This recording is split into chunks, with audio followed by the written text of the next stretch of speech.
مکہ کی تعمیر، پہلی تعمیر کعبہ کی حضرت آدم نے کی تھی۔ حضرت آدم اللہ کے نبی تھے، تو انہیں اللہ کی عبادت کے لیے گھر چاہیے تھا، تو انہوں نے یہ گھر بنایا۔ تو طوفان نوح تک یہ تعمیر برقرار رہی۔ طوفان نوح کے بعد یہ تعمیر جو کعبہ تھی وہ مسمار ہو گئی۔ طوفان نوح کے سیلاب میں اوپر کا سارا میٹیریل بہہ گیا، جو زمین پر بنیادیں تھیں وہ صرف باقی رہیں۔ اوپر کی عمارت پانی میں بہہ گئی۔ تو تعمیر ثانی جو کی ہے وہ حضرت ابراہیم اور حضرت اسماعیل نے کی ہے۔ چنانچہ بہت معنی خیز ہے جو سورہ بقرہ میں الفاظ ہیں کہ جبکہ ابراہیم اور اسماعیل ہمارے گھر کی بنیادوں کو اٹھا رہے تھے۔ سورہ بقرہ میں لکھا ہے قواعد موجود تھے، یعنی فاؤنڈیشن پہلے سے موجود تھی۔ سورہ حج میں بھی اس کا ذکر ہے، ہم نے معین کر دیا، ابراہیم کو بتا دیا یہ ہے وہ جگہ، یہاں پر بنیادیں موجود ہے، اس کے اوپر ہمارے گھر کی تعمیر کرو۔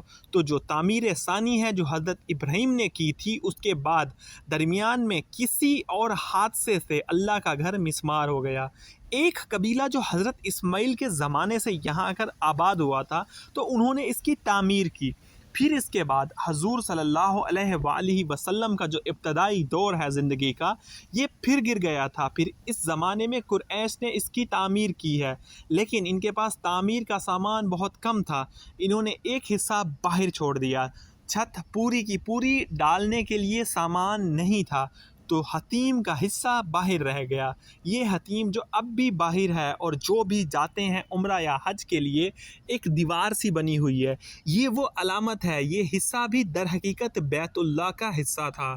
لیکن ان کے پاس چونکہ سامان کم تھا، تو اسی طرح دروازے بھی دو ہوتے تھے، ایک داخل ہونے کا اور دوسرا نکلنے کا۔ تو ان کے پاس سامان کم تھا، تو انہوں نے دروازہ بھی ایک ہی رکھا اور دوسرا دروازہ اونچا کر دیا تاکہ ہر شخص ہر وقت اس میں داخل نہ ہو۔ اس کے اندر داخلہ جو ہے اہتمام کے ساتھ خاص مخصوص اوقات میں ہو۔ یہ کیفیت تھی اس وقت حضور صلی اللہ علیہ وآلہ وسلم کے زمانے میں، جب حضور نے مکہ فتح کر لیا، تو حضرت عائشہ رضی اللہ تعالی عنہا سے روایت موجود ہے کہ حضور صلی اللہ علیہ وآلہ وسلم نے فرمایا، میرا جی چاہتا ہے کہ میں اس کعبے کو گرا کر اثر نو پوری بنیادیں، اس کی پہلی پوری بنیادیں ہیں اس پر تعمیر کروں، لیکن مجھے اندیشہ ہے کہ تیری قوم یعنی قریش، وہ تو ویسے تو حضور صلی اللہ علیہ وسلم کی بھی وہی قوم تھی، لیکن انہوں نے ایسے کہا کہ تیری قوم کا مجھے اندیشہ ہے۔ حضرت عائشہ کو کہا کہ وہ ابھی ایمان لائے ہیں، یعنی نئے نئے مسلمان ہوئے ہیں، تو ابھی وہ لوگ فتح مکہ کے بعد ایمان لائے تھے، تو کہیں ان کے اندر اس کی وجہ سے ایسی خفت نہ پیدا ہو جائے کہ وہ لوگ الجھ پڑیں اور خواہ خواہ مشتعل ہو جائیں کہ کعبہ کو گرانے کا مسئلہ کر دیا ہے، تعمیر اثر نو ہوگی تو نئی تعمیر ہوگی تو گرانا تو ہوگا، تو کہیں گرانا جو ہے ایسا نہ ہو کہ ان کے احساسات کے لیے ناقابل برداشت ہو جائے۔ لیکن اس کے بعد جب حضرت امیر معاویہ رضی اللہ تعالی عنہ کے انتقال کے بعد عبداللہ بن ابی زبیر نے اپنی حکومت قائم کی، یہ تقریباً 6 سالہ حکومت تھی، اور جو